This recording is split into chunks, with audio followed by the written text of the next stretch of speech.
ये कहानी आप सुन रहे हैं दो बहनें जिसको लिखा है मुंशी प्रेमचंद जी ने।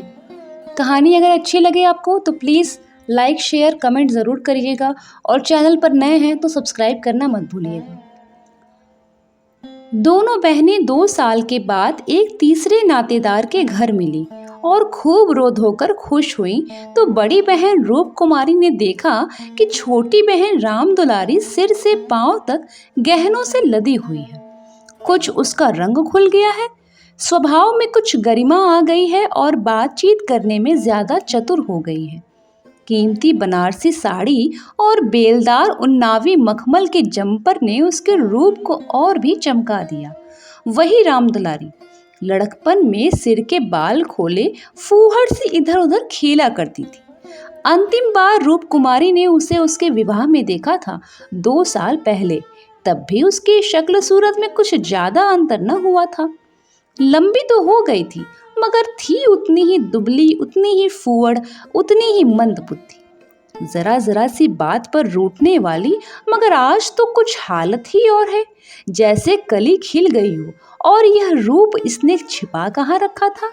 नहीं, आंखों को धोखा हो रहा है।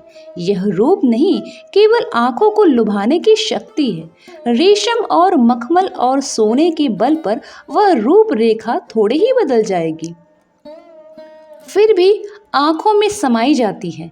50 स्त्रियां जमा हैं, मगर यह आकर्षण, यह जादू किसी और में नहीं। कहीं आईना मिलता तो वह जरा अपनी सूरत भी देखती। घर से चलते समय उसने आईना देखा था। उसने अपने रूप को चमकाने के लिए जितना सान चढ़ा सकती थी उससे कुछ अधिक ही चढ़ाया था। लेकिन अब वह सूरत जैसे स्मृति से मिट गई है। उसकी धुंधली सी परछाई भर हृदय पट पर है। उसे फिर से देखने के लिए वह बेकरार हो रही है। वह अब तुलनात्मक दृष्टि से देखेगी। राम दुलारी में यह आकर्षण कहाँ से आया, इस रहस्य का पता लगाएगी। यूं उसके पास मेकअप की सामग्रियों के साथ छोटा सा आईना भी है, लेकिन भीड़ भाड़ में वह आईना देखने या बनाव श्रृंगार की आदी नहीं है। ये औरतें दिल में न जाने क्या समझें, मगर यहाँ कोई आईना तो होगा ही। ड्राइंग रूम तो जरूर ही होगा। वह उठकर ड्राइंग रूम में गई और कद्दे आदम शीशे में अपनी सूरत देखी। वहां इस वक्त और कोई न था। मर्द बाहर सहन में थे, औरतें गाने बजाने में लगी थीं। उसने आलोचनात्मक दृष्टि से एक एक अंग को, अंगों के एक एक विन्यास को देखा। उसका अंग विन्यास, उसकी मुख छवि निष्कलंक है, मगर वह ताजगी, वह मादकता, वह माधुर्य नहीं है। हाँ, नहीं है।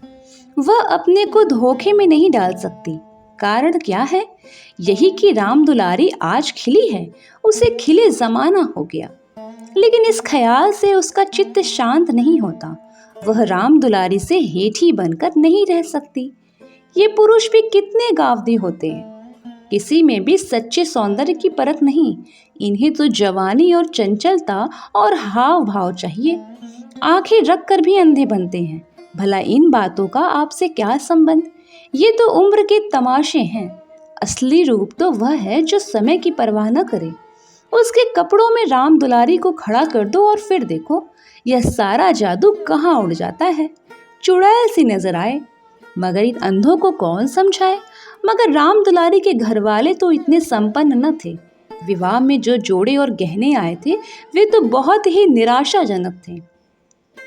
खुशहाली का दूसरा कोई सामान भी न था। इसके ससुर एक रियासत के मुख्तार आम थे और दूल्हा कॉलेज में पढ़ता था। इस 2 साल में कहाँ से यह हुन बरस गया, कौन जाने। गहने कहीं से मांग लाई हो, कपड़े भी मांग हो सकते हैं। कुछ औरतों को अपनी हैसियत बढ़ाकर दिखाने की लत होती है, तो वह स्वांग राम दुलारी को मुबारक रहे। मैं जैसी हूँ वैसी अच्छी हूँ। प्रदर्शन का यह रोग कितना बढ़ता जाता है। घर में रोटियों का ठिकाना नहीं है। मर्द 25-30 रुपए पर कलम घिस रहे हैं, लेकिन देवी जी घर से निकलेंगी तो इस तरह बन ठन कर मानो कहीं के राजकुमारी हैं। बिसातियों के और दर्जियों के तकाजे सहेंगी, बजाज के सामने हाथ जोड़ेंगी, शौहर की घुड़कियां खाएंगी, रोएंगी, रूठेंगी, मगर प्रदर्शन की उन्माद को नहीं रोकती। घर वाले भी सोचते होंगे कितनी छिछोरी तबीयत है इसकी, मगर यहाँ तो देवी जी ने बेहयाई पर कमर बांध ली है। कोई कितना ही हंसे, बेहया की बला दूर। उन्हें तो बस यही धुन सवार है कि जिधर से निकल जाएं उधर लोग हृदय पर हाथ रखकर रह जाएं। राम दुलारी ने जरूर किसी से गहने और जेवर मांग लिए, बेशर्म जो है। उसके चेहरे पर आत्मसम्मान की लाली दौड़ गई। न सही उसके पास जेवर और कपड़े, उसे किसी के सामने लज्जित तो नहीं होना पड़ता, किसी से मुंह तो नहीं चुराना पड़ता। 1-1 लाख के तो उसके 2 लड़के हैं, भगवान उन्हें चिरायु करे, वही इसी में खुश है। खुद अच्छा पहन लेने और अच्छा खा लेने से जीवन का उद्देश्य नहीं पूरा हो जाता। उसके घर वाले गरीब हैं, पर उनकी इज्जत तो है, किसी का गला तो नहीं दबाते, किसी का शाप तो नहीं लेते। इस तरह अपने मन को ढांढस देकर वह फिर बरामदे में आई तो राम दुलारी ने जैसे उसे दया की आंखों से देखकर कहा, जीजा जी की कुछ तरक्की वरक्की हुई है कि नहीं बहन, या अभी तक वही 75 रुपए पर कलम घिस रहे हैं। रूप कुमारी की देह में आग से लग गई। ओफो रे दिमाग, मानो इसका पति लाट ही तो है। अकड़ कर बोली, तरक्की क्यों नहीं हुई, अब 100 के ग्रेड में हैं। आजकल यह भी गनीमत है, नहीं अच्छे अच्छे एमए पासों को देखती हूँ कोई टके को नहीं पूछता। तेरा शौहर तो अब बीए में होगा। राम दुलारी ने नाक सिकोड़ कर कहा, उन्होंने तो पढ़ना छोड़ दिया बहन, पढ़कर औकात खराब करना था और क्या। एक कंपनी के एजेंट हो गए हैं, अब 250 रुपये माहवार पाते हैं, कमीशन ऊपर से 5 रुपये रोज सफर खर्च के भी मिलते हैं। यह समझ लो कि 500 का औसत पड़ जाता है। 150 माहवार तो उनका निजी खर्च है बहन। ऊंचे ओहदे के लिए अच्छी हैसियत भी तो चाहिए। 350 बेदाग घर में देते हैं, उसमें से 100 रुपये मुझे मिलते हैं। 250 में घर का खर्च खुशफैली से चल जाता है। एमए पास करके क्या ही करते। रूप कुमारी इस कथन को शेख चिल्ली के दास्तान से ज्यादा महत्व नहीं देना चाहती। परिहास या अनादर से वह अपनी तंग दिली का प्रमाण देने के सिवा और क्या पाएगी। उसे किसी बहाने से राम दुलारी के घर जाकर असलियत की छानबीन करनी पड़ेगी। अगर राम दुलारी वास्तव में लक्ष्मी का वरदान पा गई है तो रूप कुमारी अपनी किस्मत ठोक कर बैठ समझ लेगी कि दुनिया में कहीं न्याय नहीं है, कहीं ईमानदारी की पूछ नहीं है। मगर क्या सचमुच उसे इस विचार से संतोष होगा? यहाँ कौन ईमानदार है? वही जिसे बेईमानी करने का अवसर नहीं है और न इतनी बुद्धि या मनोबल है कि वह अवसर पैदा कर ले। उसके पति 75 रुपए पाते हैं, पर क्या 10-20 रुपए और ऊपर से मिल जाए तो वह खुश ना होंगे? क्या वो ले ना लेंगे? उनकी ईमानदारी और सत्यवादिता उसी समय तक है जब तक अवसर नहीं मिलता। जिस दिन मौका मिला सारी सत्यवादिता धरी रह जाएगी। और क्या रूप कुमारी में इतना नैतिक बल है कि वह अपने पति को हराम का माल हजम करने से रोक दे? रोकना तो दूर की बात, वह प्रसन्न होगी, शायद पतिदेव की पीठ ठोकेगी। अभी उनके दफ्तर के आने के पहले वह मन मारे बैठी थी, तब वह द्वार पर खड़ी होकर उनकी बाट जोहेगी और जो ही वह घर में आएंगे उनके जेबों की तलाशी लेगी। आंगन में गाना बजाना शुरू हो रहा था। राम दुलारी उमंग के साथ गा रही थी और रूप कुमारी वहीं बरामदे में उदास बैठी हुई थी। न जाने क्यों उसके सिर में दर्द होने लगा। कोई गाए कोई नाचे, उससे प्रयोजन नहीं, वह तो अभागिन है, रोने के लिए पैदा हो गई है। 9 बजे रात को मेहमान रुखसत होने लगे। रूप कुमारी भी उठी, इक्का मंगवाने जा रही थी कि राम दुलारी ने कहा, इक्का मंगवा कर क्या करोगी बहन, मुझे लेने के लिए कार आती होगी। चलो 2-4 दिन मेरे यहाँ चल के रह लो, फिर चली जाना।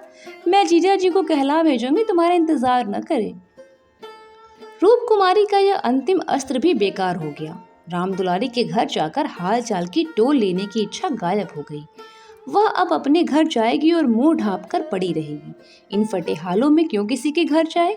बोली, नहीं अभी तो मुझे फुर्सत नहीं है, बच्चे घबरा रहे होंगे, फिर कभी आऊंगी। क्या रात भर भी न ठहरूंगी? नहीं। अच्छा बताओ कब आओगी, मैं सवारी भेज दूंगी, मैं खुद कहला भेजूंगी। तुम्हें याद न रहे कि साल भर हो गया, भूल कर भी याद न किया। मैं इसे इंतजार में थी कि दीदी बुलाएं तो चलो। एक ही शहर में रहते हैं, फिर भी इतनी दूर कि साल भर गुजर जाए और मुलाकात तक न हो। रूप कुमारी इसके सिवा और क्या कहे कि घर के कामों से छुट्टी नहीं मिलती।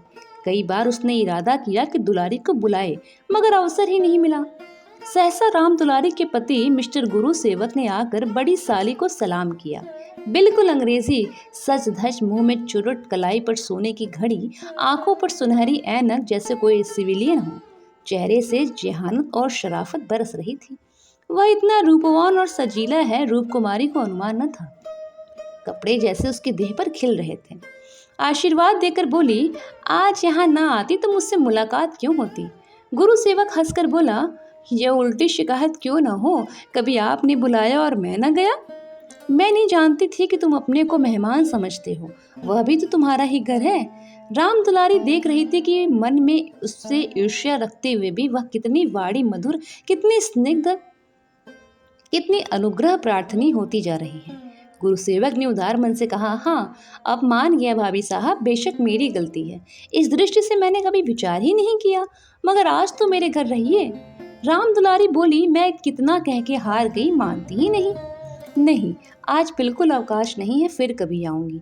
लड़के घबरा रहे होंगे। दोनों बहनें कार की पिछली सीट पर बैठी। गुरु सेवक ड्राइव करता हुआ चला। जरा देर में उसका मकान आ गया। राम दुलारी ने फिर बहन से उतरने के लिए आग्रह किया, पर वह न मानी। लड़के घबरा रहे होंगे। आखिर राम दुलारी उससे गले मिलकर अंदर चली गई। गुरु सेवक ने कार बढ़ाई। रूप कुमारी ने उड़ती हुई निगाह से राम दुलारी का मकान देखा और वह ठोस सत्य एक शलाका की भांति उसके कलेजे में चुभ गया। कुछ दूर जाकर गुरु सेवक बोला, भाभी मैंने तो अपने लिए अच्छा रास्ता निकाल लिया। अगर 2-4 साल इसी तरह काम करता रहूं तो आदमी बन जाऊंगा। रूप कुमारी ने सहानुभूति के साथ कहा, राम दुलारी ने मुझसे बताया था, भगवान करे जहाँ रहो खुश रहो, मगर जरा हाथ पैर संभाल के रहना। मैं मालिक की आंख बचाकर एक पैसा भी लेना पाप समझता हूँ भाभी। दौलत का मजा तो तभी है कि ईमान सलामत रहे। ईमान खोकर पैसे मिले तो क्या, मैं ऐसी दौलत को त्याज्य समझता हूँ। और आंख किसकी बचाऊं। अब सियाह सफेद तो मेरे हाथ में है। मालिक तो रहा नहीं, केवल उसकी बेवा है। उसने सब कुछ मेरे हाथ में छोड़ रखा है। मैंने उसका कारोबार संभाल न लिया होता तो सब कुछ चौपट हो जाता। मेरे सामने तो मालिक सिर्फ 3 महीने जिंदा रहे, मगर आदमी को परखना खूब जानते थे। मुझे 100 रुपए पर रखा और 1 महीने में 200 रुपए कर दिया। आप लोगों की दुआ से पहले ही महीने में मैंने 12,000 का काम किया। क्या काम करना पड़ता है? रूप कुमारी ने बिना किसी उद्देश्य के पूछा। वही मशीनों की एजेंटी, तरह तरह की मशीनें मंगाना और बेचना, ठंडा जवाब था। रूप कुमारी का मनहूस घर आ गया। द्वार पर एक लालटेन टिमटिमा रही थी। उसके पति उमानाथ द्वार पर टहल रहे थे, मगर रूप कुमारी ने गुरु सेवक से उतरने के लिए आग्रह नहीं किया। एक बार शिष्टाचार के नाते कहा जरूर, पर जोर नहीं दिया।